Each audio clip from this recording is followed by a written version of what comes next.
carve the holes in, put a hinge on one side, and so now instead of having to thread the coax through the holes, when it comes time to rub the new coax in, you release the lock mechanism on the hinge, coax run, close it, you're done. Estimated cost of manufacture, I don't know, 10 bucks? It's actually an even easier way to do it. You buy some air conditioner, the foam insulation to the air conditioner, those strips. You put them in the base of the window so that it reaches right up to the sill, the top of the sill. You run in your coax, you put a couple more layers of that foam insulation, you close your window and you're done. Nothing can get in, rain can't get in, the bugs can't get in. And it occurs to me, that's the Gus solution, you know. So remember we went over to Gus's house, and Gus is a little bit different. Now do understand, Gus has got a ham station over a garage. It's almost a continuous part of the house. It includes its own bathroom. I mean, talk about a classic arrangement. But what he's got is a bunch of windows, and no kidding, the ladder line comes right in through the windows. And through each window, there is some insulation where a pinch you can close the window and run the ladder line through it. I finally come down to decide that that's how I'm going to bring in my leads.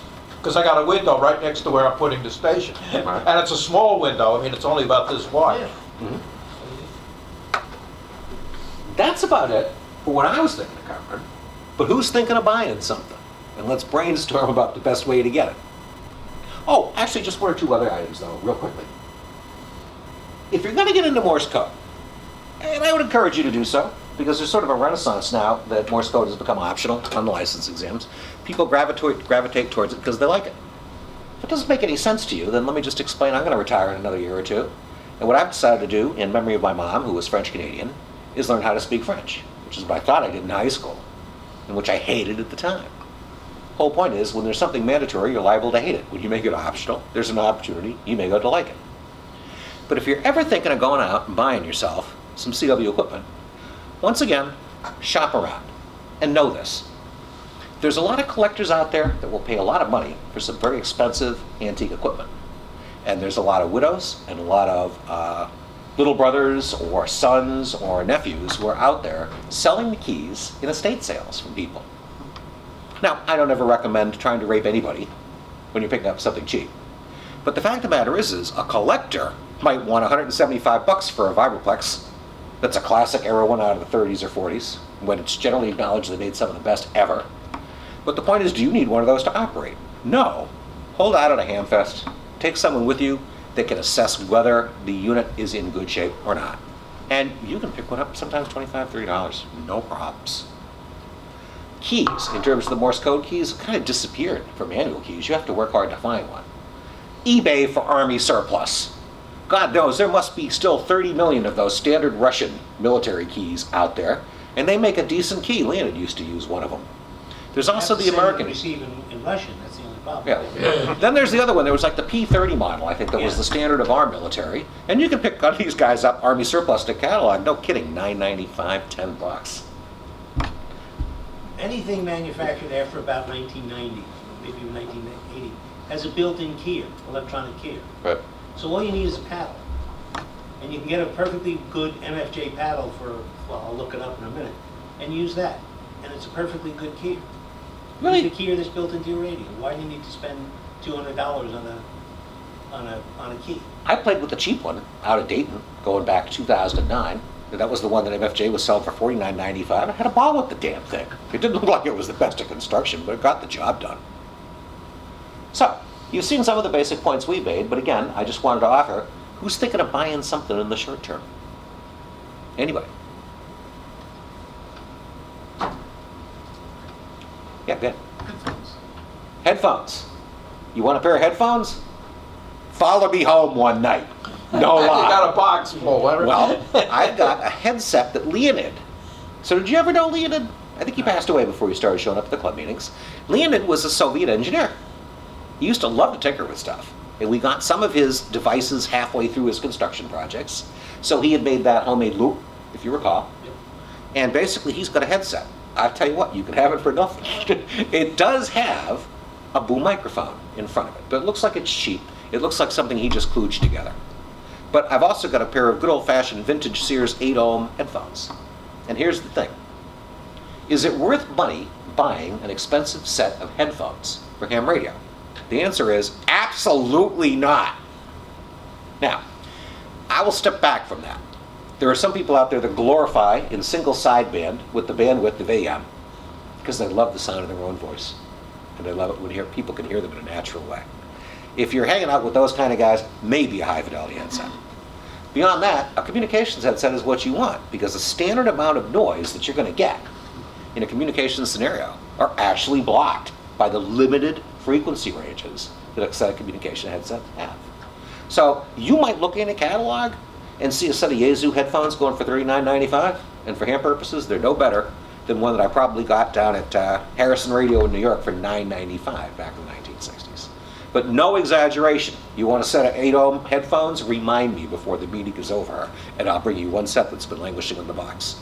We tried to sell it at Hamfest for $5. Nobody would buy it. Yeah, Go I ahead. go for comfort. I bought a set of cheap, they're probably MFJs, they were cheap. Right? But after half an hour, it's like my head hurt. You Oh, know? no, it is true. You want to pay for the padding. Definitely want comfort Yeah. more than that. Pay for the padding. Well, a lot of them are built that are very tight on your head, Mm-hmm. and that will hurt after a while. Well, there's also a problem with those that are around the year, is that when you operate in the summer or in a hot place, they become hell. Mm-hmm. So what do you use? Use the regular earplugs that you get with the phones nowadays? those things. You can buy adapters that will allow you to use, and they're fine. You don't really need much in the tonal range, if you understand what I'm saying. And they'll usually do the task pretty well. I was a big adherent to the Radio Shack ones, if you remember those old plastic ones, but they would short out after 6 months. So as a kid, you'd pay $3.99 for them, and you'd be buying 2 pair a year to listen to my old cheap Lafayette shortwave receiver. I got a headset, actually Radio Shack. It's got a plastic band, it goes in the back, and then 2 pieces that just sit in the ear, on the ear. They don't go in the ear. 2 Right. pieces that just sit right at the opening. It's designed for sports. It's comfortable. I can wear them for hours without even noticing that I'm wearing them. Get good sound out of them. For single slush bucket. And I think it was like, $19.95 for the headphones. Did you need a special adapter for your radio? Yeah, I bought. They came sized for. Probably stereo for like an MP3 player. Yeah, stereo for an MP3 player, and for an extra $5 there was an adapter at Radio Shack. Maybe it was $10, and just bought the little adapter. It's about that big, and because the MP3 player is a smaller jack than what you find on the radio. What kind of a rig do you have? Yaesu FT857D. So it's got the full size headphone Phono jack. plug. 3.5. 3.5. Okay. Full-size phono plug. Yours is a quarter Yeah. mini phono, I think, or something. And I've got one of those And- adapters, because I don't know whether you And you remember. can get the adapter for the RCA jack, for the bigger, the plug that the Phono plug, yeah. 57 has. You can get all sorts of adapters at Radio Shack. They actually still have them. That's about all they have is Doesn't adapters. matter. But if you can't get the adapter there, DX Engineering or PowerWorks has some. I forget who else has some. But you can find the adapters online. It's pretty excellent. I'm sorry, actually, before we get out of here, there's one thing I'm negligent about bringing up. I should have been reminded because I was up at Home Depot the other night looking at wire. Do understand that in recent years, the transition has been to almost universally using 52-ohm coax, but it wasn't necessarily always that way. Really, to me, it was the CB boom that produced the need to produce so much of it that the 52-ohm stuff came down in price. But really, what the American military liked, and the ham standard back in the 1960s, was a 75-ohm coax. Don't overlook, if you ever need 75-ohm coax for a project, just going to Home Depot, getting standard high-quality cable install 75-ohm type, and just hacking off the ends and putting on the adapters. You will save a ton of money that way. And it's very nice low-loss coax. The difference is they're producing it by the millions of miles for non-specialty purposes instead of the ham radio market. So the stuff is dirt cheap. You go out If and you're buy it going that out to way. a Balun anyway, 50 or 75 ohm isn't going to matter that much. Sure. If you're going out to a remote tuner, it's certainly not going to matter. Oh, and I'm sorry, just one more. This was spoken about a presentation I did 3 years ago, though, and this was the classic scenario for saving yourself some money. If anyone's building a vertical next winter, you've got, I'm trying to remember, is it the SO9 company that I got one grounding plate from? That was $39. Then you've got my friends over at DX Engineering who sell you a grounding plate for $49. But you can go to Home Depot and get a drain sink plug made out of the same stainless steel. And if all you have to do is run about a dozen to say 14 or 15 radials, there's holes to plug in each one of the radials and you're done. And these suckers go for $6. Now you're running 120 radials, you're going to be a little bit challenged with those. But again, for a lot of people, the most they can put out there is a dozen. And that drain will easily handle that. Yeah. Is there much use for a noise canceling external speaker? You know, people go back and forth on that, and I've got one. I've got a couple of them at home. Do you really? Okay, so what we ought to do is get together, see if we can find some schematics and fix them. Because mine, I think, came from Leonid. Do you remember the one I'm talking about? Yes. And it's got a battery adapter for the amp, and I can't figure out what the heck battery it takes. But when I do, we'll try playing with it. Because here's what I've been told about those and that technology.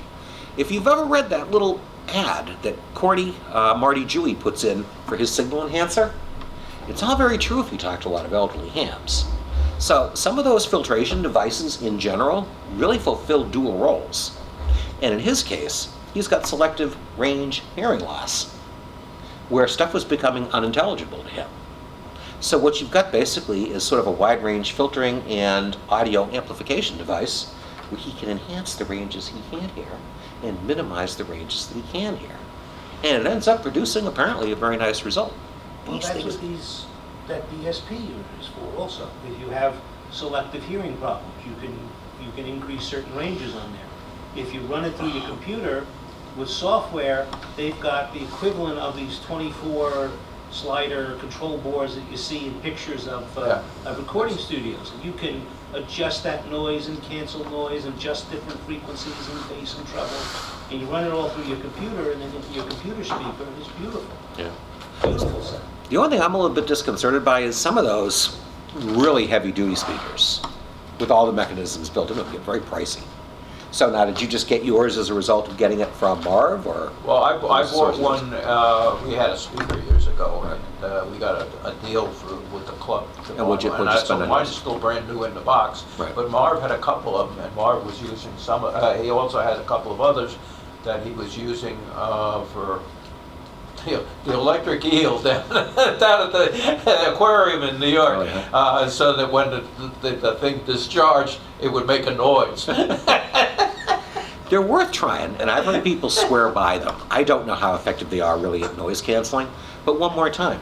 If you just put a couple standard filters on either side of the intelligibility spectrum, if you will, for the audio range for communications purposes, then by definition you've got a noise canceling mic. Yeah. Because a lot of the noise that you hear in a signal is actually out of the speech intelligibility range. We don't need to hear it, and there's no reason to amplify it. So like I said, there's the other comment. I've got this lovely stereo speaker, it's going to become my ham radio speaker. No. Not unless you're really cheap. Westmount Radio was selling for a while. Westmount Radio. Yeah, no, they got a good unit. I had one of those. I have a higher one too. Yep. It's a clear speech. Clear speaker. Speech made a good Yeah. one. And actually, I don't think you can even find them no more. Clear Speech, I don't even think they're hard to get. But let me give you the following advice, though. I think they're a good investment. And like I say, I'll eventually hook up mine and try it. And I'm going deaf, so I'm sure it will help me. All right? But to me, there's a couple other things that you want to consider. How much do you want to hear? And are you in a situation where right now you're used in such a suboptimal situation you don't even realize it? And for $10 you might be able to solve 80%, 90% of your problem. It sounds like drivel, right? I've got an ICOM Pro 3. Where the hell's the speaker on an ICOM Pro 3? It comes out the top of the unit. I'm old. Can I actually make out people talking single sideband if I'm not in the right hearing position? They're talking straight up, no. Just go out and buy the cheapest accessory 8-ohm speaker you can find with a jack, plug it in, and face the speaker at you, and you'll be amazed at the results. Go ahead. Used Motorola taxi comm speakers. Yeah, I like those. Swear. I've seen some. That's what I got sitting on my rig. Do you really, huh? Yeah, they're great. And you just got them surplus, or you saw it in a junk bin one day? Or? Remember Dick, W1TSM, used Yeah. to be in this area? No, I know. Used to work for Motorola, so when I Okay, called him, yeah. You can when I find them on called him to eBay. say if he had one, he said, "What color would you like?" Right. So, You got one of the metal ones? Nobody it's got- plastic, but it's only a 6-inch square, and they're Metal built like ones. tanks, and Nobody they just got sound called away great. from the Those city. have Yeah. a D-type plug at the end, right? I don't know, I just came with a couple of wires off the end. Yeah, some come with wires, some come with a plug. You could just cut the plug off Yeah. and put a funnel jack I think on the it's end. put a Well, get a comfortable headset. Ernest, are you still reading The Advocate these days? Yeah, Did you see the article that they had at the beginning of the week that talked about Gillespie? yeah. Did you see that Dick was in there? I can't remember his name. Last name was Tidrow. He was the Yes. cook. Yes, yeah, he Was used written to, up in we used to there. have our summer picnic at his house near here. I didn't pick up that. Right. that Was he Tidrow also a in there. volunteer fire department, and did that explain his cooking skills? I don't know where that all came from. Yeah, no, on field day, we used to have kind of a designated club cook. And it was this guy who worked for the Advocate, so there was no professional connection to culinary arts, but man, Yeah. that guy was a great cook. But no, it featured him, because they were saying that he was basically Gillespie Sr.'s sort of major domo for a couple of years. And apparently when Gillespie went abroad, he got to live in the house on Shaban Oh. and keep it occupied for a year or so, so his house didn't farm. If nobody caught this, Mr. Gillespie was the original owner of the Stamford Advocate and the Greenwich Times. And WSTC. Yeah, and yeah, no, it was one of these classic. How forward-thinking was this guy? Well, he was a nice man. People generally liked him, as capitalists go.